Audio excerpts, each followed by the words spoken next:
Okay, okay, excellent. So just a time marker. It is 10 o'clock on February 25th, 2024. Yes, there is okay, I think I've just fixed that. Um, Luke Coffey, there's nobody more outspoken in Washington on the travails of the conflict in Ukraine. Luke has testified several times on the Hill. He is a voice that is much sought after. The it's our opportunity. I'm not sure that people on this call are familiar with him, but he is one of the recognized experts on the region that we're dealing with, and he deals with this every day. I can only imagine there's some anguish, some impatience. Can we not proceed as Ukraine was having early success during the first 18 months of this horrible situation? The budget situation in the Congress is not good. So we have some serious challenges, and I'm really glad that Luke is willing to spend some time with us today and tell us, let's be open and honest. This is not a good moment for the country that we all care about. Luke, what are some of the options? What could happen in the next few months? Yeah, thanks, Dan. Uh, Thanks for inviting me to speak to this group again. And thanks for everyone taking time around the world to sign into Zoom to listen to me speak. I was going to give an overview on how I see the state of the war, and then talk about some of the politics that are playing out here in Washington as it pertains to the war, and then look at the situation going forward for 2024. On the state of the war, we're now, this month marks the 2-year anniversary of Russia's large-scale invasion, but it's also the 10th anniversary of Russia's annexation of Crimea in 2014, or the start of that process. And we often forget that this war actually started in 2014, mhm. and it's been going on for a decade. It's just the past 2 years have been very intense. As Dan mentioned, in the first phase of the large-scale invasion in 2022, we had some good success by the Ukrainian armed forces. They successfully defended Kyiv. They held out in Mariupol for a lot longer than many had expected, forcing the Russians to divert additional forces to capture Mariupol that were actually originally designed to capture Odessa. So in a way, this saved Odessa from being captured. Then towards the second half of 2022, we had two successful counteroffensives, one around Kharkiv in the northeast of the country, and then one in Kherson in the south. And the Ukrainians in total were able to take back about 50% of the land that Russia had captured at the height of their invasion. This was a tremendous success. This was done due to the bravery of the Ukrainian people and the assistance that was provided to them from countries in Europe and in North America. But this also created very high hopes in early 2023, last year, on the next counteroffensive. There was a lot of loose talk on social media about the counteroffensive, and expectations were high. And meantime, there was a lot of dithering and indecisiveness coming from the White House on providing the Ukrainians with key weapons that they desperately needed to conduct this counteroffensive. So the counteroffensive was late starting. It didn't really start in any meaningful way until probably June. We all had this idea that, after watching too many Hollywood movies, that counteroffensives like have an exact start point, and someone shoots a pistol in the air, and then tanks start rolling, and then the counteroffensive starts. this isn't how it is in real life. And so I think many people were, the expectations weren't met on how they thought the counteroffensive would play out. And then because of the delay and the dithering by the White House on providing the weapons that Ukraine needed, this gave the Russians more time to build up fortifications, defensive structures, minefields. And we saw what happened, which was what little territory the Ukrainians captured was captured at a great cost. And no meaningful breakthrough occurred. But meanwhile, the Russians also faced problems last year. They captured Bakhmut after months of fighting, but at a very high cost and deaths. And you could even argue that the high levels of casualties on the Russian side set the conditions which led to the attempted mutiny by the Wagner Group when Prigozhin last June captured the Russian Southern Military Command headquarters and then sent a convoy towards Moscow until he finally stopped. And now Prigozhin, the head of the Wagner Group, is dead. But the Russians, whatever territory they were able to capture from the Ukrainians also came at a very high cost. So in the past year, for the most part, the front lines haven't really changed in any decisive way.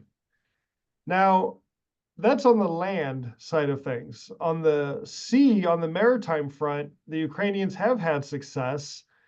And, for some reason, it's not reported as much.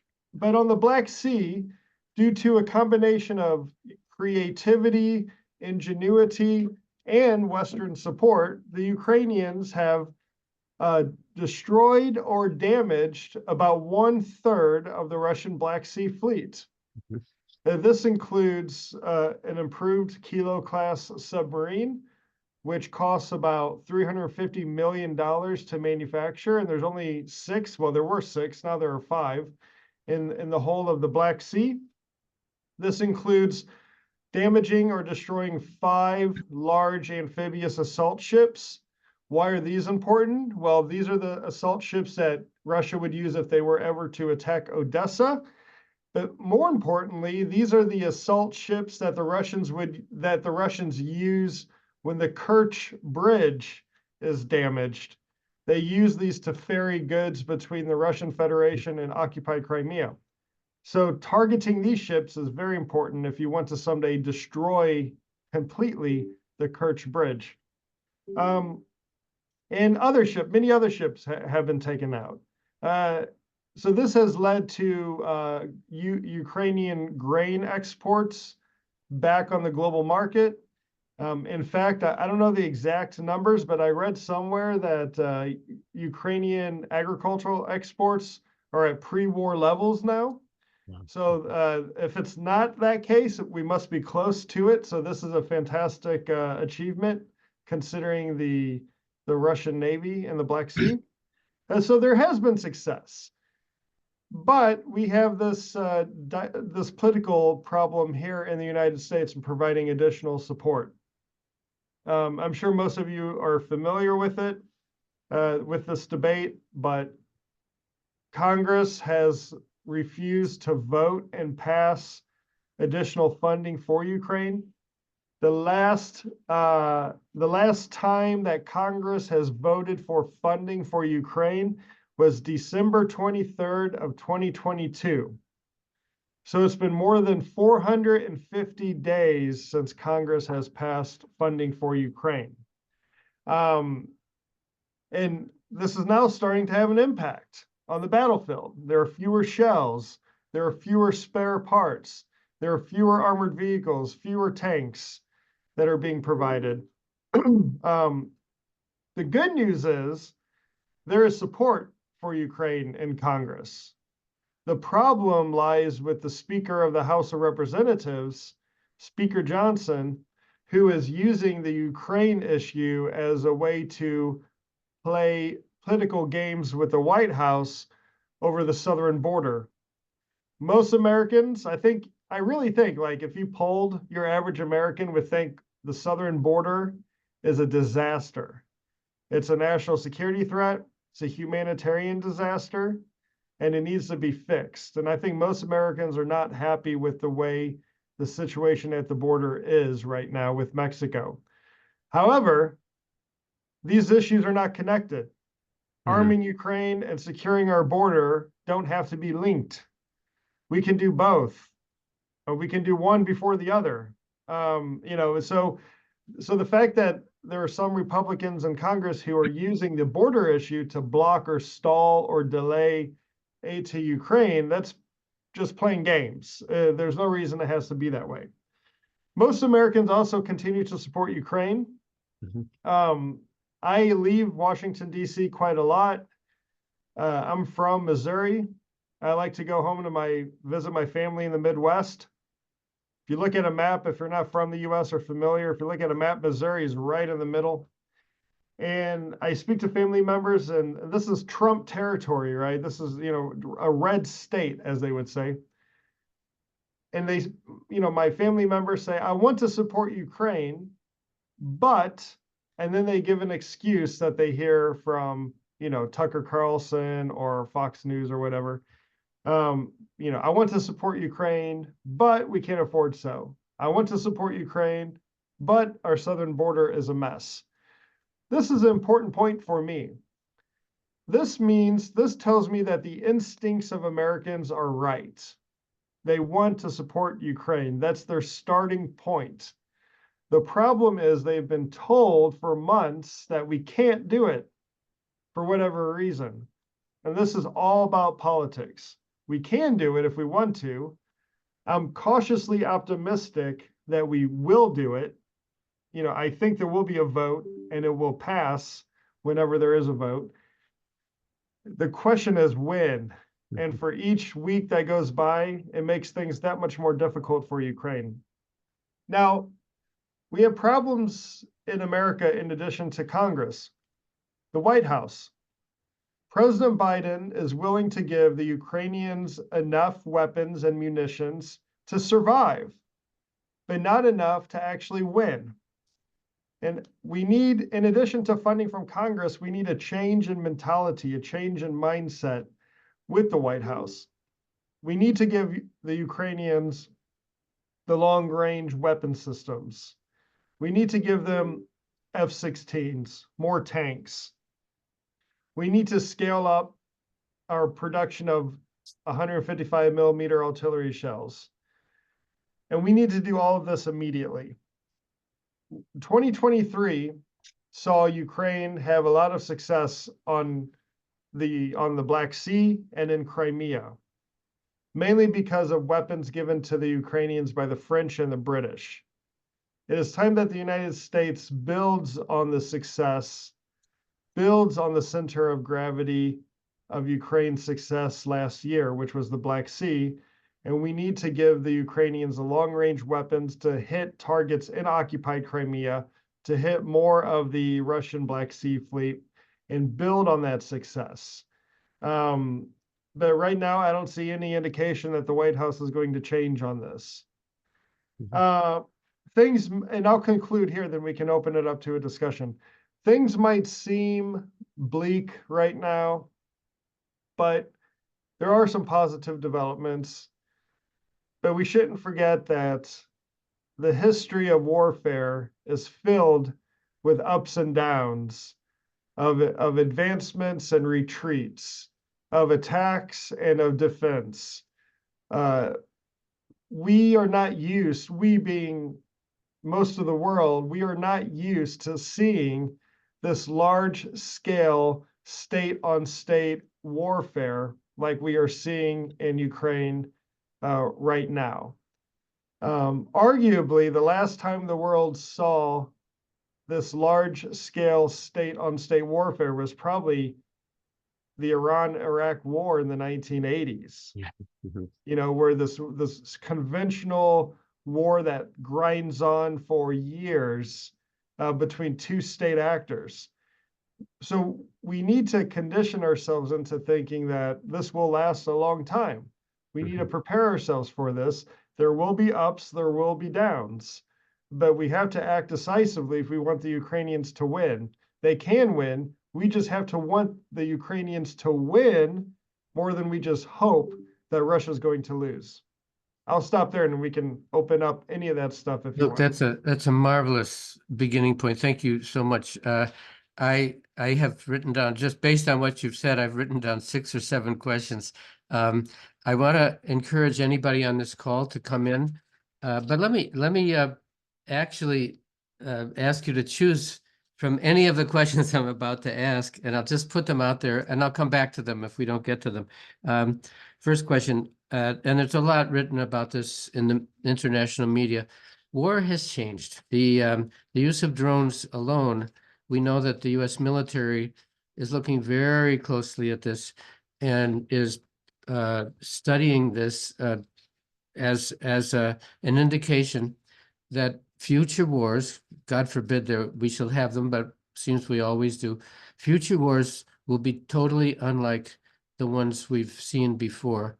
Even the conflict in Vietnam, you mentioned the Iran-Iraq war, which was simply absolutely stupid. It was 1 million people dead in the desert. It was so pointless. But the use by both sides here of sophisticated weapons that we haven't seen before surely has changed how war is. I'm throwing out other things. You refer to the Wagner mutiny. Some have said that Prigozhin actually was not anti-Putin. He was actually anti the generals that he believed were not doing the job that he wanted them to do for his intimate friend Vladimir Putin, and that his march towards Moscow was more. We'll never know because either he's dead or he's had an identity change. But it's an open question whether this really was anti-Putin or whether, in fact, it was pro-Putin, anti-Putin's military people. The Kerch Bridge, I'm curious why, after one attack on the Kerch Bridge, which was a trauma for the Russians, why have there not been more? I'm wondering. Noting that Denmark at the Munich Security Conference, the Prime Minister said, we're going to give Ukraine all 100% of artillery. Wow, wow. And challenging other NATO countries to do the same. And finally, I'm very curious, you've testified a few times on the Hill. What has the reaction been among representatives and senators to your testimony? Let me actually focus on that. Do you have any sense, you make you make excellent arguments. Do you have any sense whether your testimony is actually changing anybody's mind in the Senate and in the House? And then we'll go to Dmitry Orlovsky after that.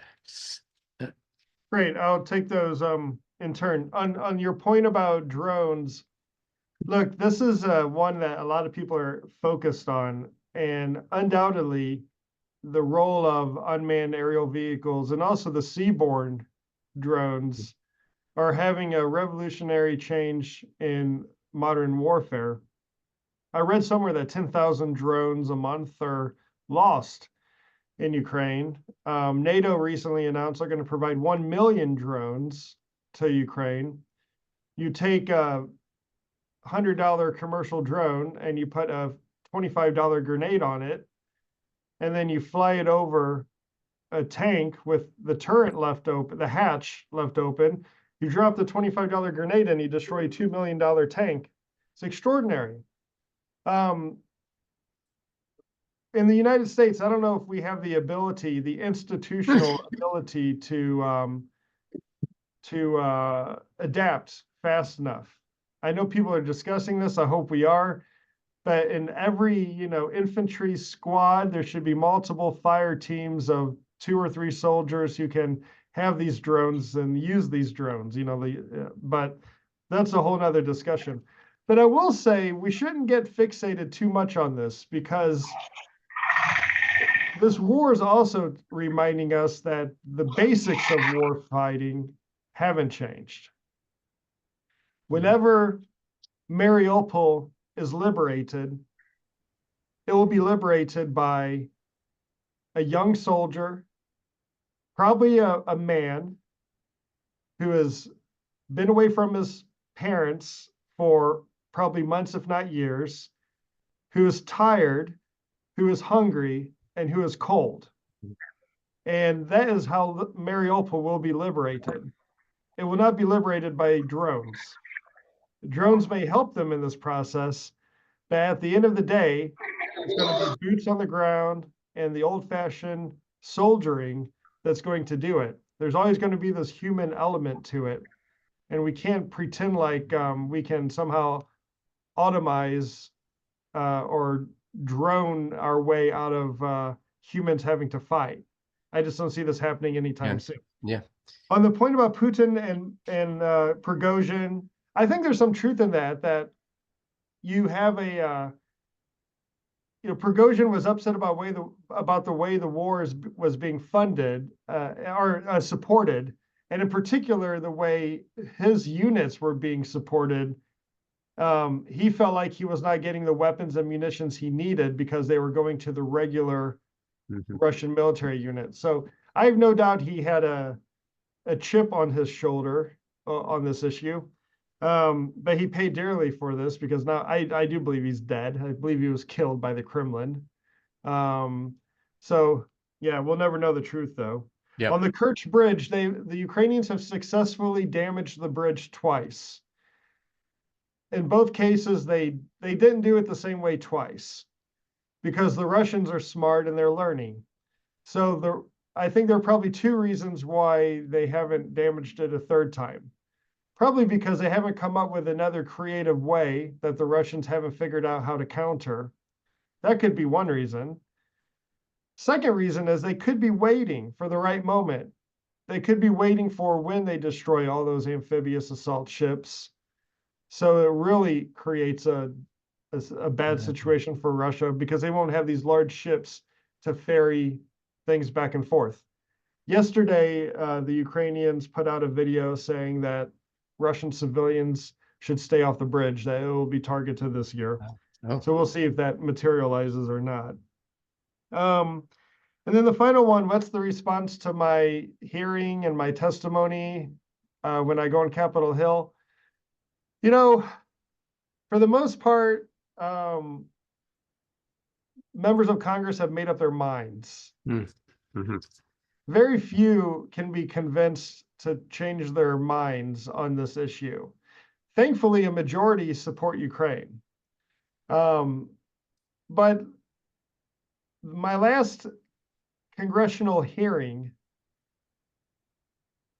which was on the future of NATO and Ukraine joining NATO someday, it was in the Senate, it was before the Senate Foreign Affairs Committee. Only one Republican showed up that whole debate or the whole hearing. So I don't know what that tells you, but and those who show up to a hearing like this, they've already made up their minds or they already have an agenda, and usually they're either supportive or they're against. No one was against because I was speaking to the one Republican who was the co-chair of the subcommittee, and then Democrats who are supportive of helping Ukraine. But like I said, on balance, when I speak to Hill staff, when I speak to members of Congress, I find that a majority are supportive of Ukraine. So as you said, there's a single individual, Mike Johnson, who is preventing this from even coming to a vote. Let's go to Dima Arlovsky. What's on your mind, Dima, Dimitro? Thanks, Dan. Thanks for giving me the vote. Yeah. The Coffey, thanks for the great presentation and you ask all right. I'd like to say on topic about the changing mindset. Let we see the war is more than 10 years. The hardest time is more than 2 years. And all people are tired. This situation is complaining. And like you had said about the political place, that it's in my point of view, it's not time to play in games in political level. That I know we must support each other. Governments, states must to stay in the one line, to be respect to each other, and to stay together against the aggressor.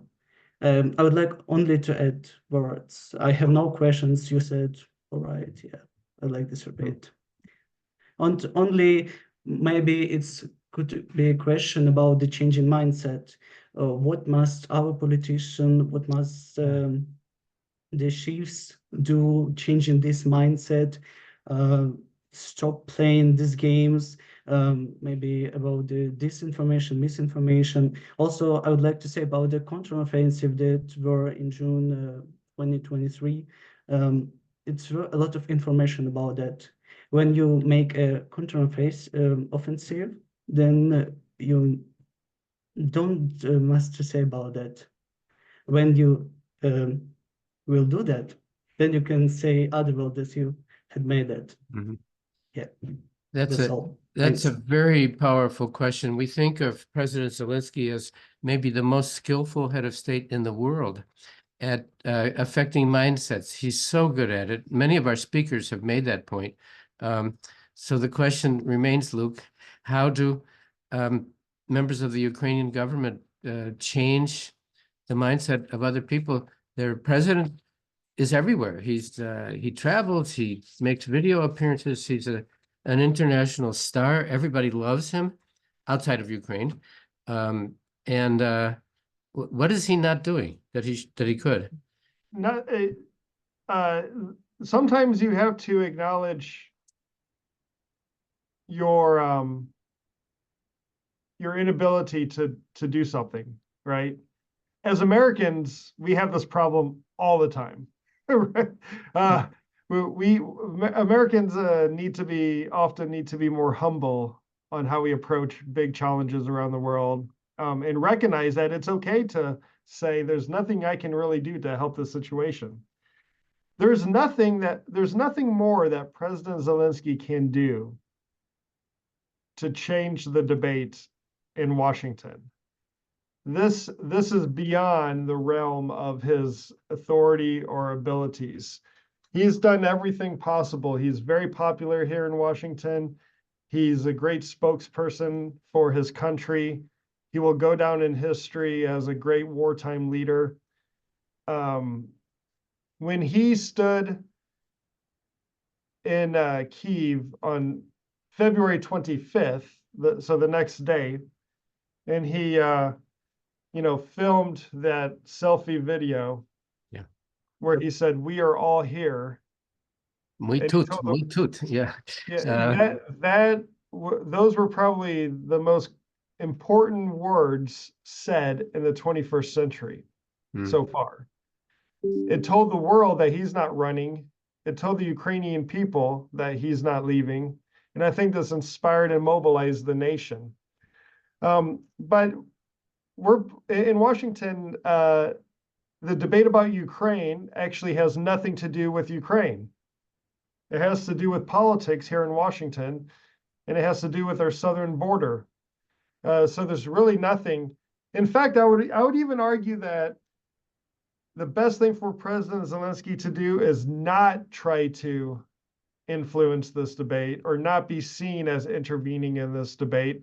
Because if he says anything, then the far right in American politics will say, look, he's interfering in our electoral system. He's interfering in our political system. So the best thing that can be done is for supporters of Ukraine in America to work with Congress, speak to their congressmen on the Hill, and convince them that we need this aid and assistance. That's probably the only thing that can be done. Taking this one step further, we have on this call, we have future leaders of Ukraine. We don't know if they'll be diplomats or politicians. What do you suppose young Ukrainians can do? What sorts of skills do you think they should be gaining in becoming advocates for their country, which I think they will within 3 or 4 years? They will be in positions of responsibility. How should they? Zelensky cannot do this alone. How can young, brilliant Ukrainians join the struggle in being part of the international dialogue? Let's say they become diplomats. What should they do? Should they visit the global South? more to get votes in the United Nations? Well, my views on this would be very unpopular. I'm going to say this now, okay? But I'm still going to share my opinion. At this stage in the war, I do not care about UN General Assembly votes. I just don't. I don't. I mean, I understand why the Ukrainian government travels around the world trying to secure votes at the UN General Assembly. I get it. But my main focus is getting weapons to Ukraine right now. Every time there's a vote in the UN that, certain countries vote with Russia, certain countries don't, others abstain, some don't show up to vote. This is how much I care about that. Zero. But if you're a young Ukrainian professional who wants to be a diplomat or a statesman or woman, and you want a career in diplomacy, obviously, the more engagement you have in forums like this one, whether it's virtual with people from Kenya, I believe, Kazakhstan, other different places around the world, this is, do things like this, get to know people, because you'll realize that you'll move up through your career with kind of like your same age group. So, someone who's on this call now could be, the ambassador to Ukraine from their home country someday, and you'll know them. So use this opportunity to network and get to know others from around the world. And then, but more immediately, I think everyone needs to ask themselves, what can I do to help my country survive and to win? And for each individual, this will be something different. But this is the overarching priority, in my opinion, because without a Ukraine, then you won't have a future. Or you'll have a Russian-dominated one, or you'll have one where you're forced to leave your country and live somewhere in Western Europe. So the most immediate, if you're worried about your future in Ukraine, then I would prioritize the present and the fight that's happening now. I want to acknowledge Madina Yusufalieva, who just joined us from Almaty. Madina, see you in a couple of weeks. Delighted to see you here. So, Luke, let's. I encourage others to come in with their thoughts. Can you tell us about the Hudson Institute? We think of it as right of center. I think it's very surprising to me that the Republican Party would boycott you or not be interested in you. This is counterintuitive. I know you're not politically affiliated, but we who are not in Hudson think of Hudson as right of center. Tell us about think tanks in general. We know that the tax code does not permit them to take positions on specific issues or to support a candidate. If they do, they lose their tax-free status. But they do have intellectual currents. So tell us about this world of think tanks in Washington, and in particular, Hudson.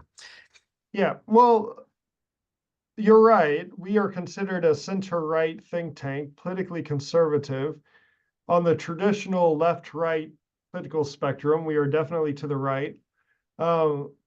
We can't be political, like you said. We can't support, Republican Party or Democrat Party or Republican candidates or Democrat candidates.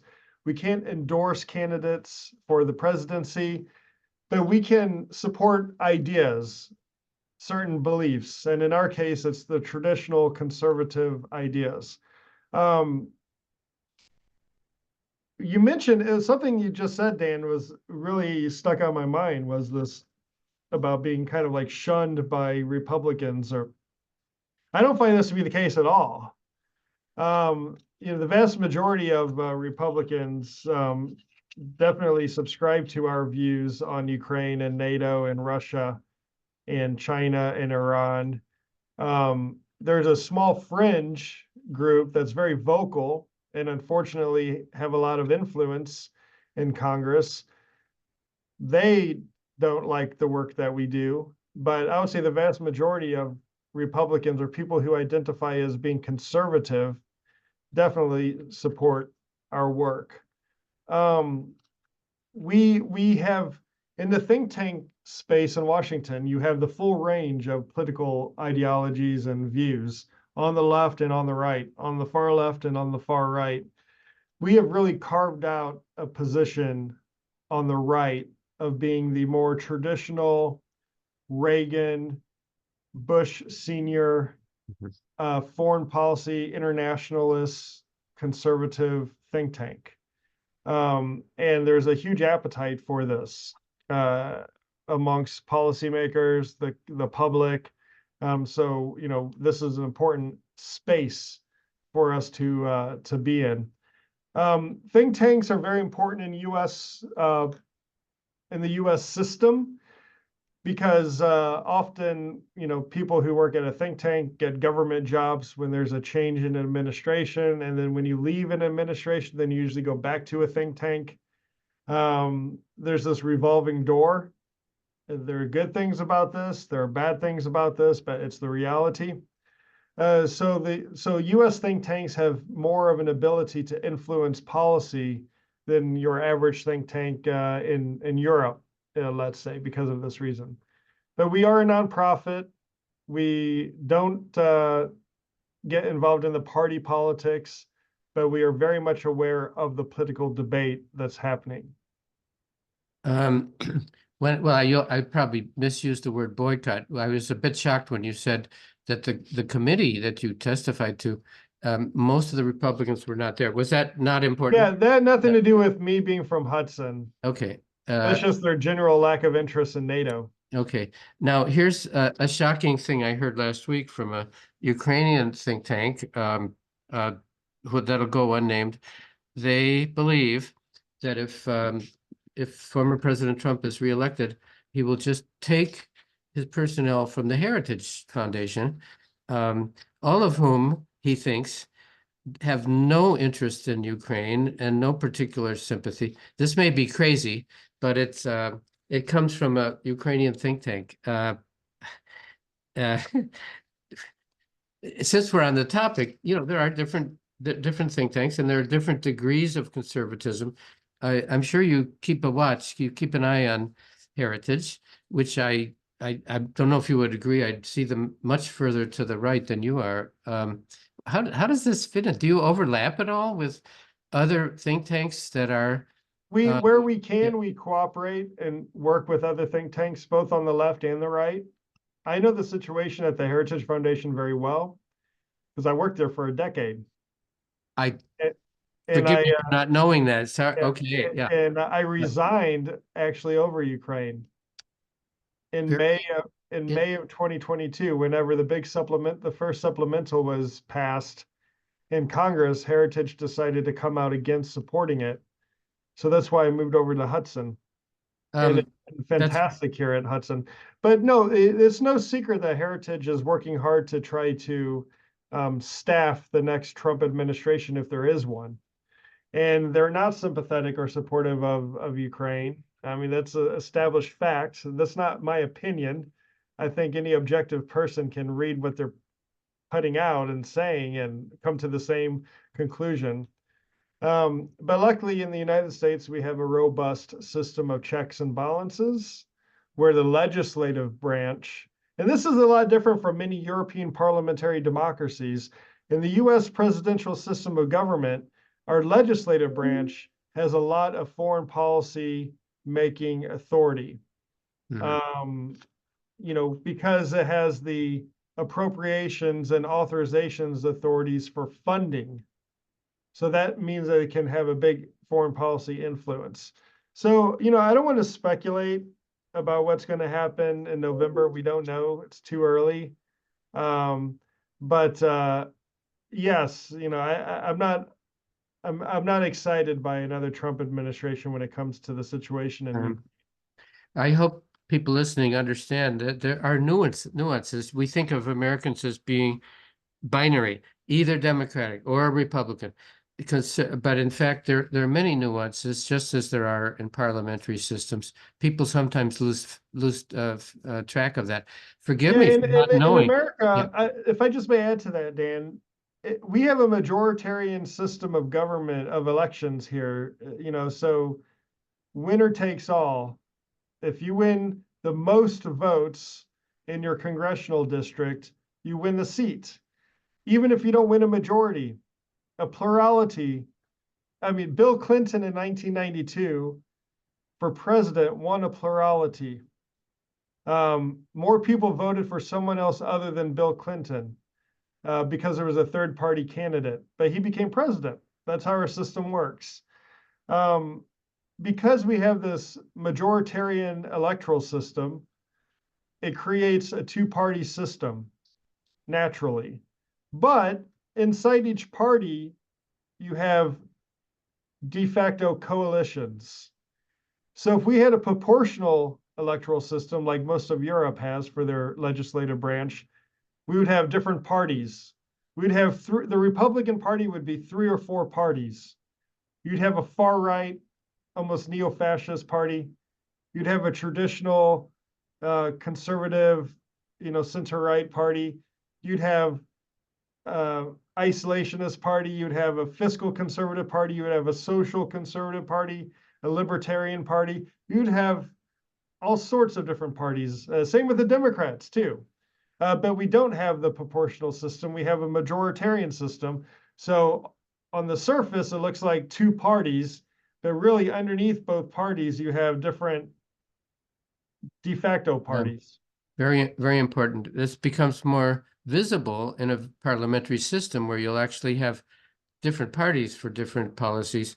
In the bipartisan system, it's not quite as visible. It's quite important for people on this call to understand that. We do think of American politics as binary. It's one thing, but thank you for reminding us that it's not. I know that Josh Messervy made the same decision you did, Luke, and he came in the same direction. And Yep. I think Ted Drummond is going to be the next one. But anyway, I'm going to see him on Wednesday. He's trying. No, it's Ted's a great guy. Ted's a great guy. There are I a lot of know. great people that still work at Heritage that are No, fighting the I situation. know, and I mean, I shouldn't say this in public, but I do know that the best people there are very uneasy at this time with their own organization. This is this is very relevant to our discussion of Ukraine because the support, which we're not getting, we referred to them as political games. This is the consequence of a tangled political system. In case there are listeners who are not familiar with this plurality majority thing, let me try to define it, and you correct me, Luke. If you get less than 50% of the votes, but you get more votes than any other individual, that's not a majority, it is a plurality. Am I correctly at defining that? Yeah, whoever wins to get a majority in an election, you have to have 50% plus 1. Right. Unless it's a qualified majority, which then the standards are pre-decided. So the European Union, for example, has voting with a qualified majority on certain issues where you have to get, let's say, 60% or 55%, for example. But it is for someone who doesn't have a majority, you can, in our system of government, you can still win your election by having a plurality. And a plurality is the most votes. So it may not be 50% plus 1, but it is the most votes that were cast. A good example of this is in 2016, when President Trump was competing against 16 other Republican candidates, when each state would choose who they wanted to be the Republican candidate for president, President Trump would often win a plurality because all the votes were spread out between 16 different candidates. So he might win with 38%, 42% of the vote, but that means that a majority of people didn't vote for him. Whereas in most European democracies, they use something called a proportional representational system, where if your political party gets 10% of the vote, you get 10% of the seats in parliament. And that's why you have a lot of smaller parties in Europe, and that's why you have a lot of coalitions in Europe. That's my take. I'm not a political scientist, so that's like Luke Coffey's view of this. Maybe it's all wrong, but I think I'm Well, pretty right on it. you're more knowledgeable than anyone else on this call, certainly including me. I'll even press you a bit further. If you could reform the American political system, what would you do? I'm thinking your electoral college and winner take all states, the crazy Yeah, primary This is system. way outside my I know it my is. area of Yeah. expertise. Yeah. As an American with an interest in this matter, I would do two things. Firstly, I believe in our majoritarian system. I believe it leads to more stable governments. You look at some places in Europe where you have to build coalitions and the governments collapse, and I know there are pros and cons to both sides, but I prefer the majoritarian system. I like our electoral college system. As someone from a small state like Missouri, without the electoral college system, it would be more beneficial for a candidate to campaign in New York City, not the state, but the city, than the whole state of Missouri. And that's because New York City alone has twice the population as the whole state of Missouri. So I like the electoral college system. I would change two things off the top of my head. The first thing is I do believe in having a runoff vote. I think if no candidate gets 50% of the vote, we should have another election a few weeks later with the top two to force someone to get a majority. The second thing I believe in is term limits. Oh, yeah. I mean, the idea that you can hang out in the US Senate for 50 years, I think is insane. Anyway, so again, that's my completely unqualified No, view. it is qualified because you testify up there. On that last point, I couldn't agree more. And I would even add, maybe the Supreme Court should have term. Anyway, but we're way off topic here. Does anyone here? We've got Luke for a couple more minutes. Any other things that you want to press him on? This is fascinating. He's been consistently one of Ukraine's best friends throughout the last 2 years. His voice has been significant in the legislature. And Dmytro has another comment. Go ahead, Dmytro. Yeah, thanks. Only I would like to add to the point that I heard here in Germany that we have technologies, we have judgments, solutions for all of the questions that we have, but we don't have desire and we don't have a person or people that can do it all the things or can make maybe to be a leader and have determination maybe in these all things. Can you rephrase that? I'm not sure I understand. Maybe that I heard about the judgments and solutions about the questions maybe in political fields, in economic fields. We have the solutions, we have judgments, we have technologies for this, but we don't have desire to make or change I get it. I think it's a with... question of political will. Yep. And Germany is another good example where it has long-range weapons that it could give to Ukraine, but it chooses not to. I think part of this is a failure to recognize the historical times in which we live. For some reason, we are scared of Russia being defeated in Ukraine. We can't be scared of this. We have to deal with the world we're in and not in the world we want to be in. And if Russia isn't defeated in Ukraine, then it's going to cause all sorts of problems later on in the future. So we have this moment in history where we can really shape an outcome, but we choose not to. I don't know why that's the case, but I also recognize That is what many countries are doing, including Germany, including the United States and others. Denmark being an outlier when they say we'll give you 100% of our artillery. This is a very profound point, and we know there's a subliminal fear. You've identified it perfectly, Luke, of if Russia's defeated, what will happen? The nuclear weapons could go missing. Militias could get hold of them.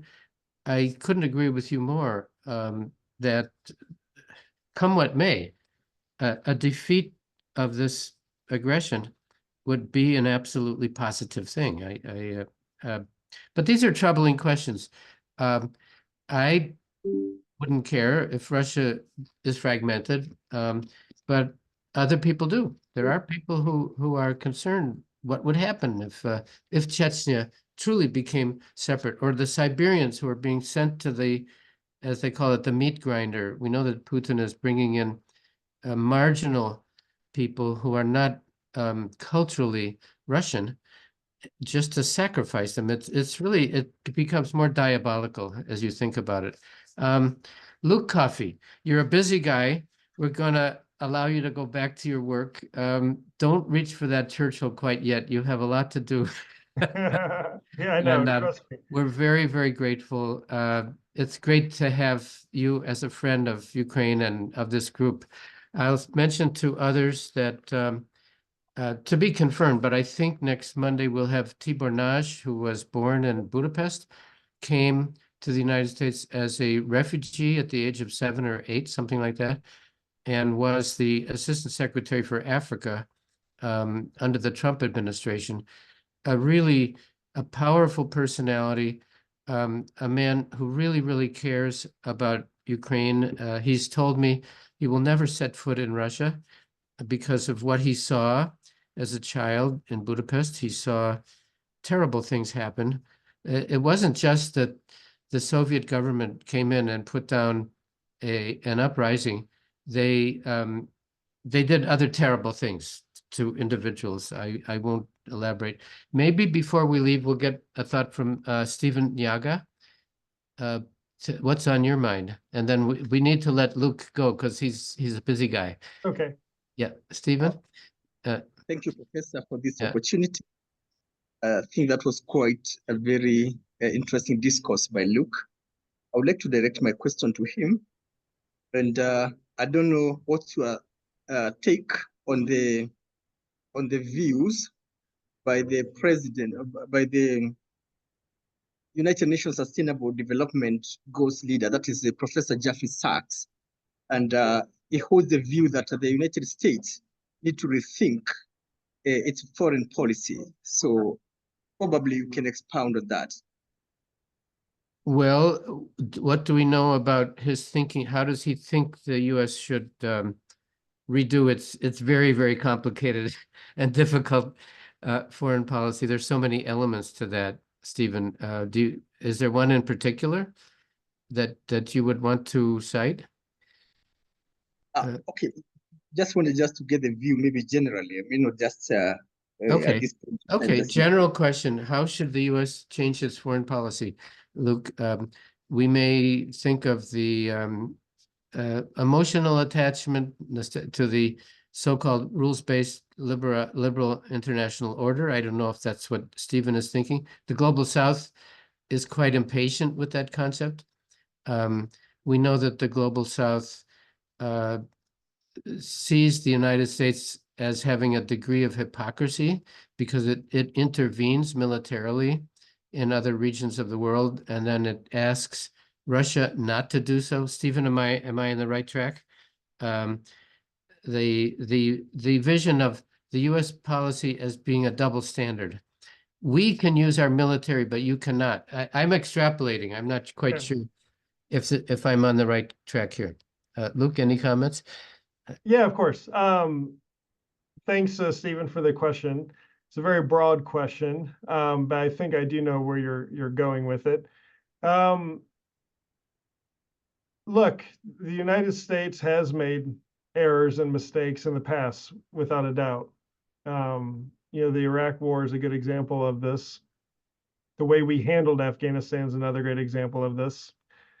But I should remind anyone that the last time a nation used military force to take and annex a part of another country was Saddam Hussein in 1990 with Kuwait. Before that, it was Argentina and the Falkland Islands in 1982. So these acts of military aggression to take and occupy and annex another country are very far and few between in the past, 40 years of the world. Russia's use of military force in Ukraine was the first time in the 21st century that this has happened. So as long as the Ukrainians want to keep fighting for their national survival, the United States should support them. I don't support and I don't advocate for the United States to send troops to Ukraine. And the Ukrainians are not asking for that. I'm actually, for the most part, my personal view is usually one of non-intervention. U.S. military force, I mean. Unless there's a direct U.S. national security threat, I don't believe U.S. military forces should be used. I didn't support our intervention in Libya in 2011. I didn't support getting involved in Syria, certainly not arming the YPG, because I think that really complicated our important relationship with Turkey. I did support going into Afghanistan after 9/11, but clearly that mission evolved and changed into one that it probably shouldn't have. I served in Afghanistan too in the U.S. Army, and I've lost friends and colleagues and classmates, and so I know the high price of war. I did support invading Iraq in 2003. That was a 23-year-old first lieutenant in the U.S. Army. And I often get asked this, like I'm often asked now, I'm 44 now. I often get asked, did I support invading Iraq? Like I was part of the process. I was a junior lieutenant in the U.S. Army. The fact that my opinion at that time would have mattered, I find hilarious. But I would have invaded Canada. Right? I mean, I was programmed. I was in the Army to do a job. I didn't care. I was a junior officer. I was 23 years old or whatever it was. So look, each country has a role to play on the international stage. Smaller countries have less of a role. Bigger countries have a role, and that's just the reality of global politics. And I find the hypocrisy always to be whenever there's a crisis somewhere or a humanitarian disaster or something's happening and everyone's wanting America to get involved, and then we do get involved, and then we often screw it up or make it even worse, then we're vilified for getting involved. I find that to be kind of like the hypocrisy on the global stage. But no, in all seriousness, the U.S., we need to have more leadership on the global stage. We need to, I'll use a Trump expression. We need America first, because America first is putting our partners and our friends and our allies before our adversaries. That is the America first foreign policy. It's not being weak to our adversaries. It's not trying to think we can get along with our adversaries when we just can't. Sometimes deterrence matters, military force matters, and if you're a global power, you have global interests, and we need to start behaving like a global power. But we're in many ways we're a very unserious nation. We don't take these big issues seriously, and we take all these smaller global issues too seriously. So, I mean, we could have a whole day-long conference about U.S. foreign policy, but that's my kind of general take. Yeah. Let's do that. Let's have a whole day conference. I guess we could add a corollary, America first, but with allies, which is, I don't think that's what President Trump meant when he used the term. Let's see, I think Luke is frozen. Oh, no, there you are, there you are. So let me just say, we thank you for your clear thinking, for your steadfast friendship to the cause that we all share. And we invaded Canada in 1812. I don't think we're going to do it again. Yeah, Thank but you. we were invaded too. We were attacked by the British then, so you know. Well, you know, but that I don't know if it made sense to destroy the city which we now call Toronto. Well, my But- son's favorite ice hockey team is the Maple Leafs, so Well, there you okay. Then all is forgiven. All is forgiven. Look, thanks. This has been great, and thank you everybody for joining us. Your quality exceeds your quantity, and we're glad for that. Thank you. Thanks, Dan. Thank You're you. very kind. Stay Good in luck touch. to everyone. Good luck with your program. Thank you, Luke. Thank you. Bye. Bye. Bye.